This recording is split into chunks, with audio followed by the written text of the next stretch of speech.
Why are the playoffs better at Boston Pizza? Because we've optimized our sports bar experience by studying in-depth analytics, starting with our new BP winged ribs, currently leading all apps in wings above replacement, and deep-fried pickle wedges, an early favorite for the unanimous #1 overall pickle. And of course, the advanced stats darling and leader in pints per game, the new Beer Mosa. Catch the playoffs at Boston Pizza, powered by Fanalytics. Welcome into Daily Faceoff Live, your go-to source for everything hockey. Live every weekday at noon Eastern.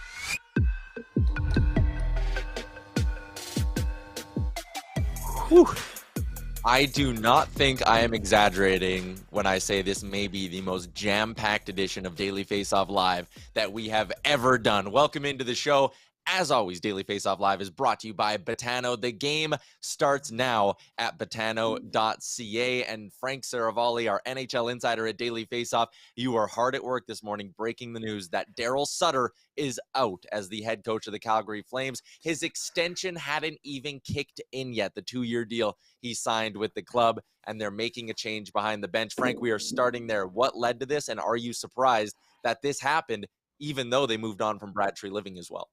Well, it does seem a little bit ass backwards in the sense that the big reason Brad Treliving is gone is because he wanted to make a coaching change, and that didn't happen. So therefore, he decided to part ways, not sign a contract extension, and that's, kind of leaves a lot of question marks. However, Don Maloney, their new president of hockey operations, was a big part of the exit interviews that took place with the Calgary Flames players.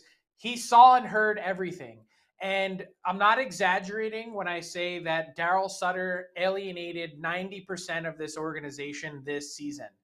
It was not just players in the room, but also members of the equipment and training staff, the assistant coaches, and other people in the front office.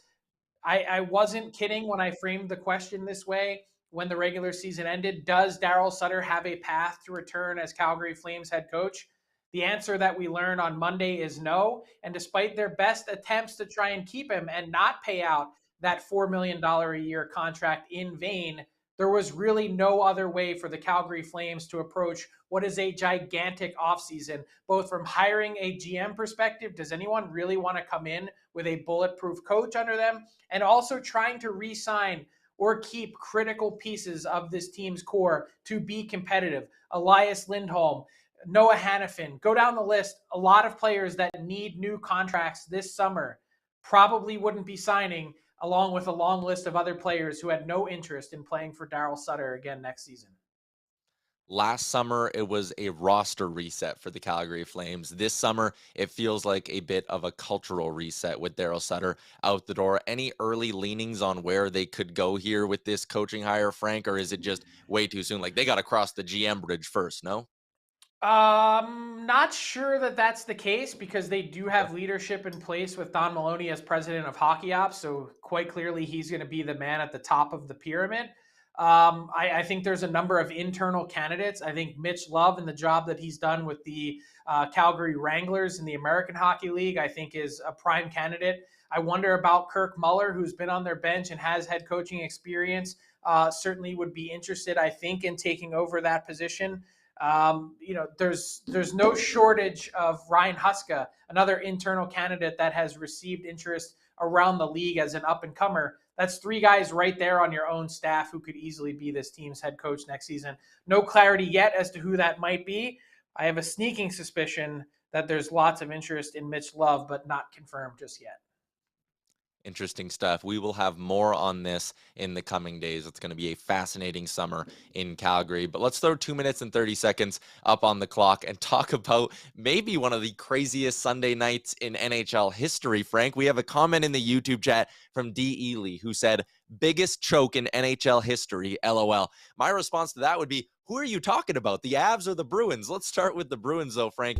They were a minute away from advancing last night, and then Brandon Montour finds the back of the net. It's Carter Verhaeghe with the OT winner. A historic Bruins regular season sputters out in the playoffs. When you look, let's start with the Panthers maybe. They really bought into this underdog, no one's given us a shot mindset, and it paid off. That was quite the impressive run from them to rattle off 3 in a row against Boston. Yeah, I said after game 2, the best way to describe the Florida Panthers is fearless. And all that said, the Bruins did choke like dogs. It's not just the 3-1 series lead that they had, but also clawing all the way back after trailing 2-0 in that game against the Panthers in game 7, taking a 3-2 lead.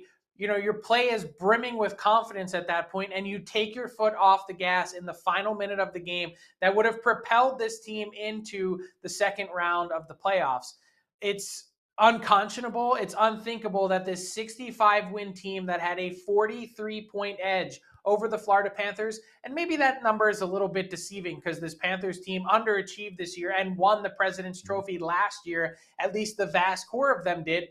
It doesn't take away anything from the idea that this Bruins team left no stone unturned in terms of being like this.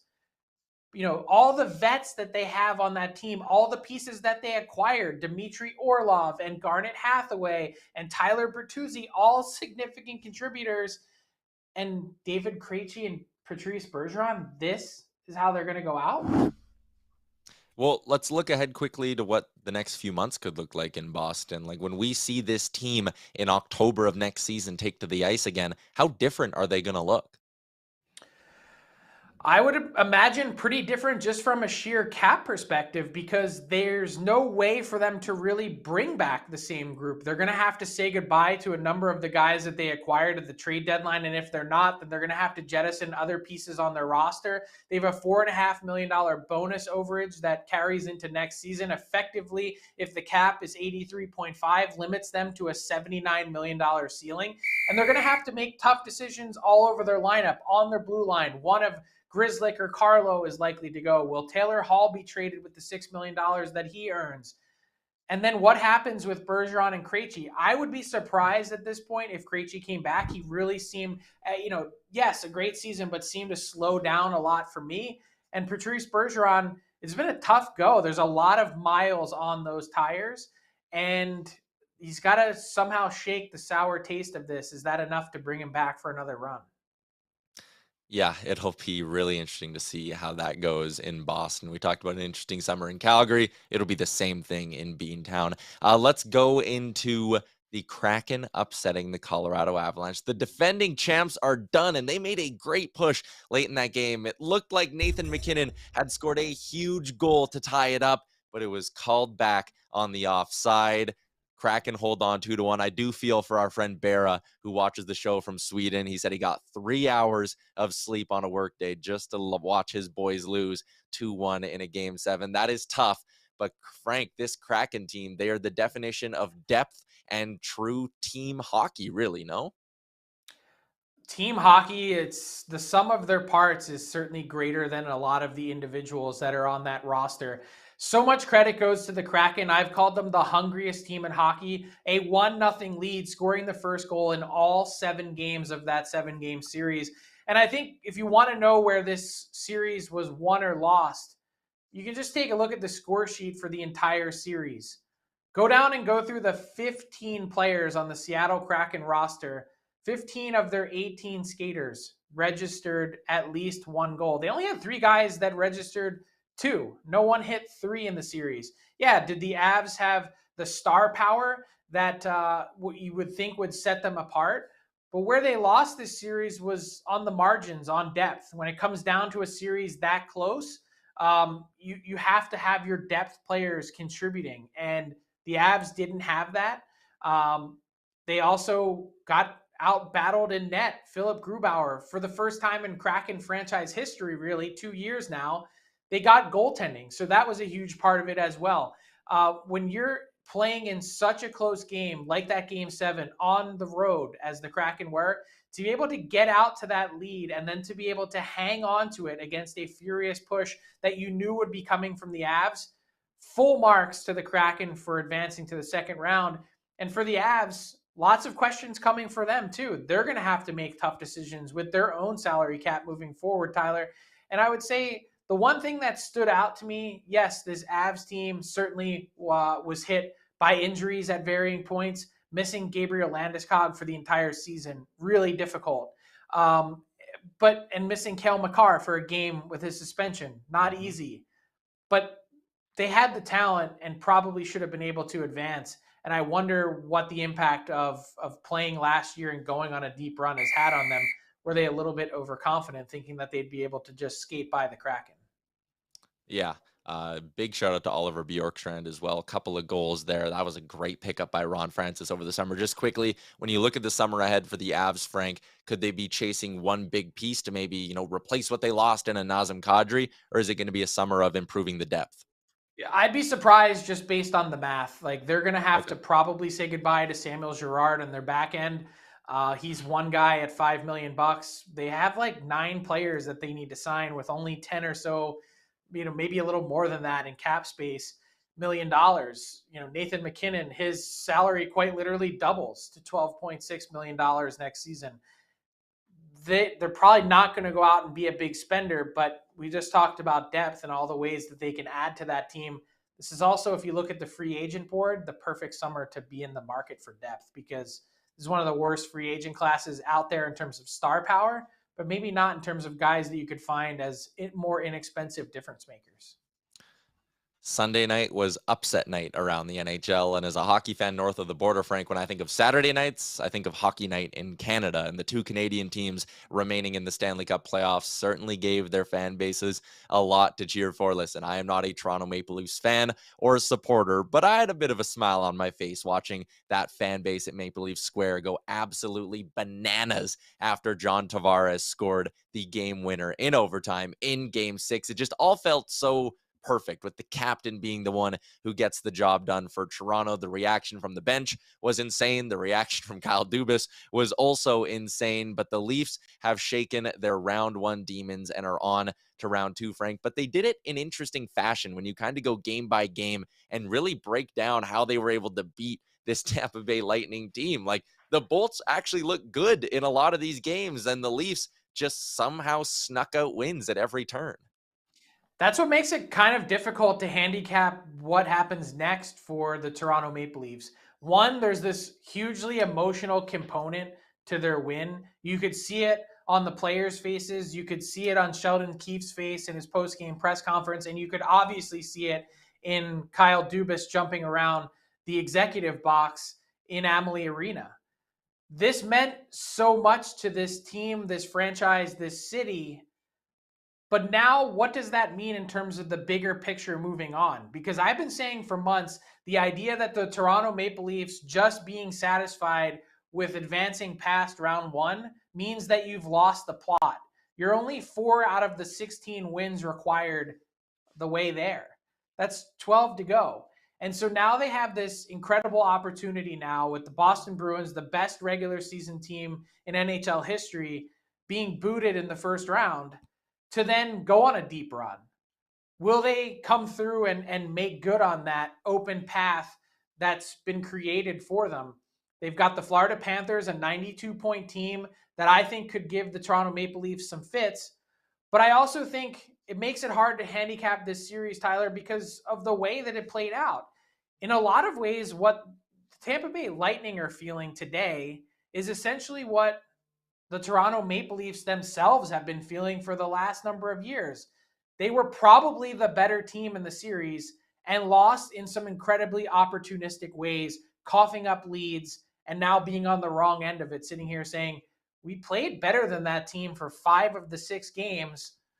Why aren't we the one that's moving on? Sometimes that's the way hockey works, but you take that plus the emotional part of it, and I say, I don't really know what to make of the Toronto Maple Leafs moving forward. I would think that they have every advantage, and in fact, I would pick the Leafs to win the second round against the Florida Panthers.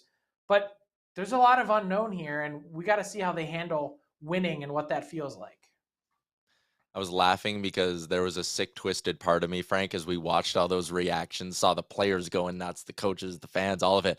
I was like, man, can you imagine if that goal was offside and it got called back? And there's always that thought in my head whenever a big OT winner gets going. I'm always like, oof, what if it's offside? Anyways, that's what. Could you imagine the Tampa Bay Lightning were 1 shot away from winning Game 6? Yeah. We'd be having a vastly different conversation, especially after all the lineup changes that the Maple Leafs made for Game 6. We'd be having a totally different talk today about Game 7. Yeah, absolutely. Later on that night, it was the Edmonton Oilers eliminating the LA Kings for the second season in a row in the first round of the playoffs. This time, they only needed 6 games to get it done, as Klim Kostin and Kyler Yamamoto were the heroes for the Edmonton Oilers. And that's where I want to go when it comes to this Edmonton team, Frank. You go through this series, and yes, Connor McDavid still put up the points. Leon Draisaitl was incredible. But I think there's something brewing with the depth on this Oilers team, and I got some numbers for you. At 5-on-5 with both McDavid and Draisaitl off the ice, the Oilers outscored the Kings 4-3. They outshot the Kings 67-64. And you might be saying, okay, big deal. They outscored the Kings by 1 with McDavid and Draisaitl off the ice.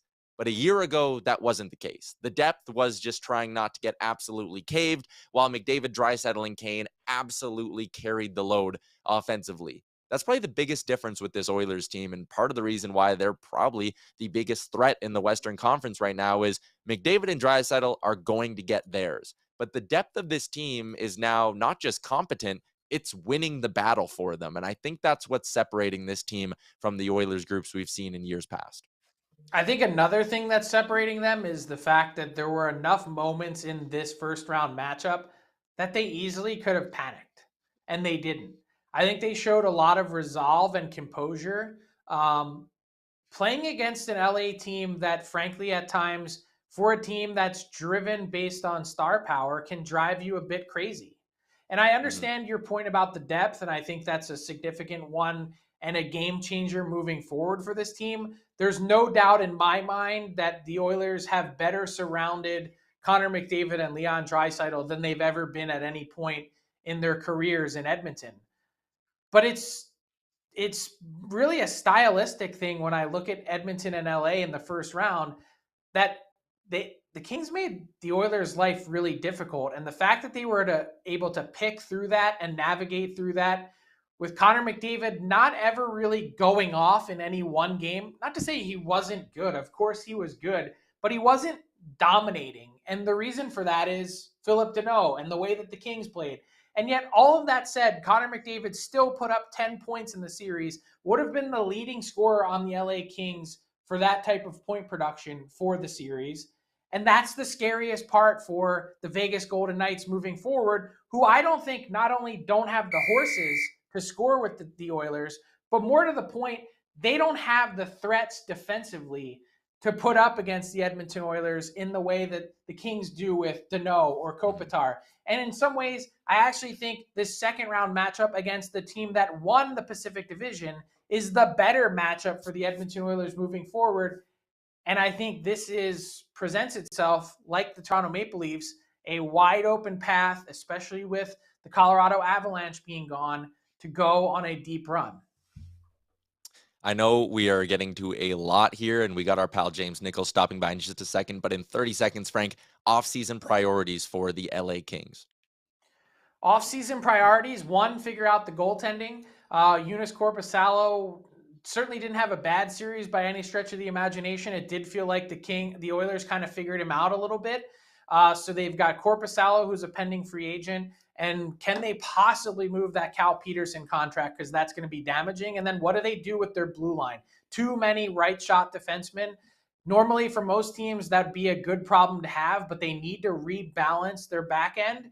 And that's going to come with, first off, moving Sean Walker. Second, what other pieces can you possibly, move around to get Sean Durzi playing on his natural side, Jordan Spence in the lineup next season, Brant Clark knocking on the door. There's lots of really impressive pieces coming for an LA team that I think their window is really just cracking open.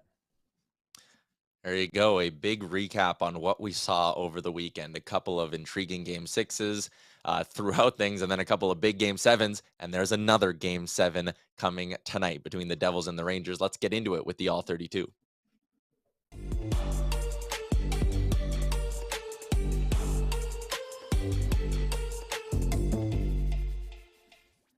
The All 32 is brought to you by Boston Pizza and their brand new menu powered by Fanalytics, including deep fried pickles, a very tasty beer mosa, and pizza flights. There are plenty of reasons to watch the playoffs at BP's. James Nichols covers the New Jersey Devils for the fourth period. He also covers the Islanders. This guy's been all over the place over the last couple of weeks. But James, you get to cover a Game 7 in New Jersey tonight. And when you look at the way this series has played out through 6 games with some interesting goaltending storylines, great storylines with the star players in this series, power plays, defense, what's going to be the key battleground tonight between these two sides in Game 7? Yeah, for the New Jersey Devils, it's going to be staying out of the penalty box. You saw how that hindered them in Game 6. You saw Chris Kreider. If he had an office of his own, it's right in front of the net, and that's exactly where he scored. So, that was the focus this morning. The guys were talking about we have to, play our game 5-on-5. We've been a better team 5-on-5 all year, and you could just see in the Devils game throughout the season how good they were. At even strength, puck pressure. Constantly and just how fast they are, right? They're a much faster team than the Rangers. So they have to just make sure that they play at even strength. And as for, the Rangers, they're a little bit more physical. They get under the skin a little more of the Devils. And that's their game. You see guys like Lafreniere getting under the skin between whistles. You see Kreider getting in the mix. And you see Jacob Trouba doing what he does all the time. So their focus is to, get as many bodies in front of the goaltender, who we believe is going to be Akira Schmid tonight, and make it as hard for him as possible to see pucks. James, so glad to have you on the show. So big welcome on that end. But also you mentioned the idea that the Devils and Rangers, it's been such an interesting stylistic battle for me, that speed that the Devils have versus the physicality of the Rangers.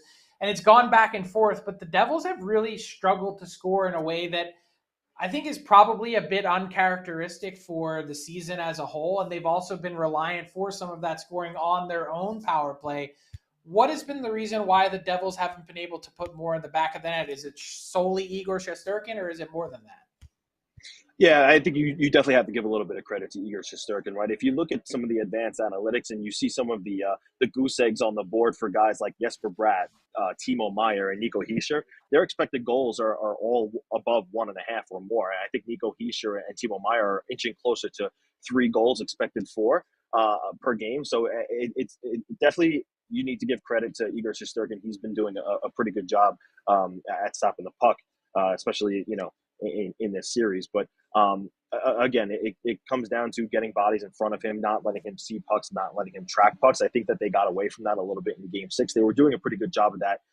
In Game 5, you saw that with Eric Howler's power play goal and how he deflected it past Shesterkin. Got away from it a little bit in Game 6. They did have their momentum taken away from them with that brutal second period. A lot of penalties there. So they just got to make sure to put more bodies in front of Igor Shesterkin and those guys like Timo Meier, Nico Hischier, and Jesper Bratt, who have been playing well, just not seeing results. They just got to cash in. You look at the way the Rangers stars have performed in this series, and I know Chris Kreider has the 5 power play goals, and he's been lighting it up in that department. But I mean, Kane, 1 goal at even strength so far. Zibanejad, 1 goal at even strength so far as well. On the other side for the Devils, you mentioned some of the stars that are maybe struggling to find the back of the net. Jack Hughes has 3 goals. I know a lot of hockey fans were excited to see what he would do in his first playoff appearance. What have you made of Jack Hughes' game through 6 games in this series? Yeah, he's been fantastic. I mean, even through the first 2 games where the Devils, they lost those games, you just seen the swagger he's had the whole time. He's been playing with a ton of confidence, and it starts with the mentality and with the messages in the room where every morning they're just talking about, it's just another hockey game, right? We're not going to treat this as game 1. We're not going to treat this as game 3. We're not going to treat this as game 5. It's just another hockey game. And Jack Hughes has definitely resonated with that well. So he's carried over his momentum from the regular season, playing really well. Stick handling the puck through the neutral zone and into the offensive zone so well. His zone entries are just something to see, a sight for sore eyes. It's amazing to watch him do it. And he's just been really good at setting up the offense and creating the plays all on his own too. I mean, he really is the play driver for the Devils here. So he's been fantastic. The pressure of the playoffs hasn't gotten to him at all. And he's risen to the occasion. So he's been great. James Nichols from the fourth period. Thanks for hopping on, man. Enjoy Game 7 tonight. Yeah, I appreciate you guys having me on, and I'll talk to you guys again soon.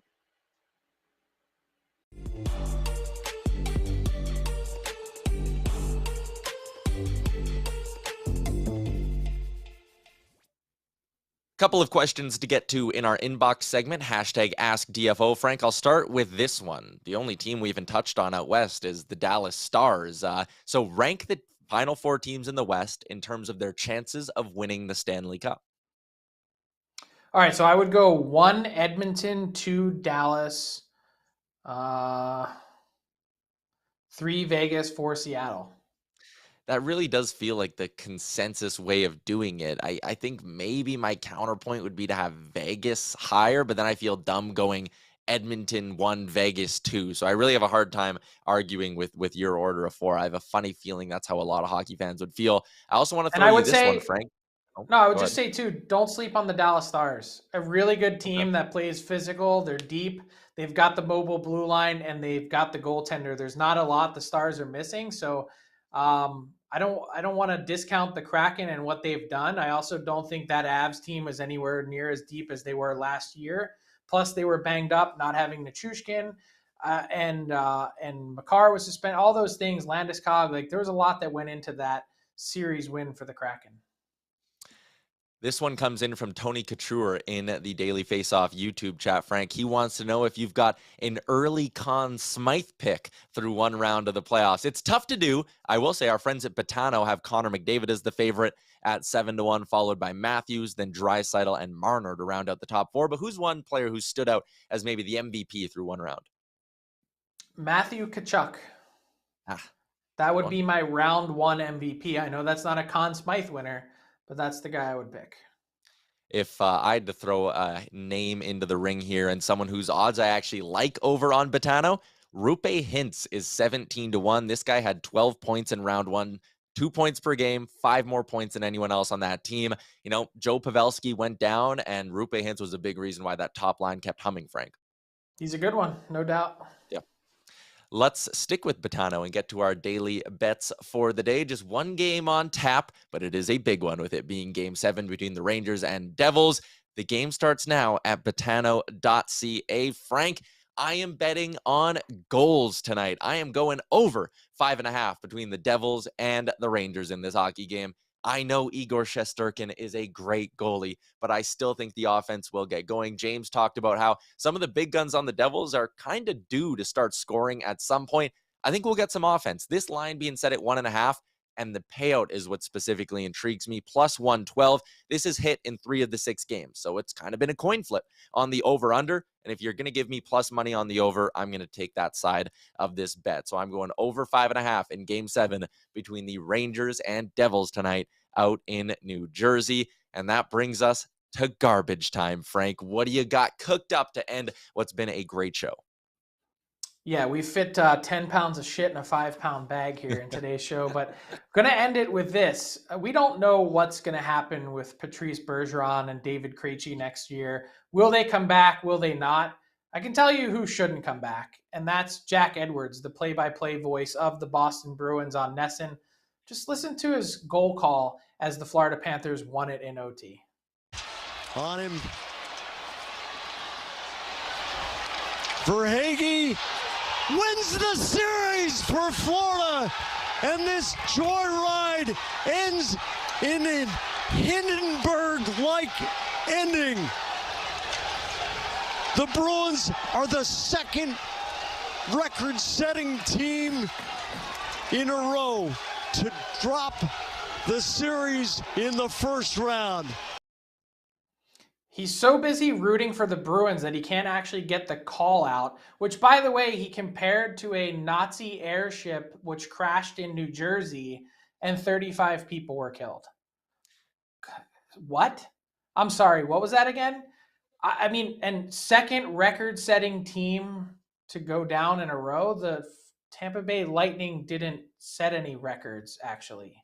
So I'm not sure exactly what Jack Edwards is talking about, but this is the same guy that earlier this season openly mocked Tampa Bay Lightning forward Pat Maroon on the air for his weight. No need for it. Don't understand why he's still working. Please go home. Karma. And there you go, Frank.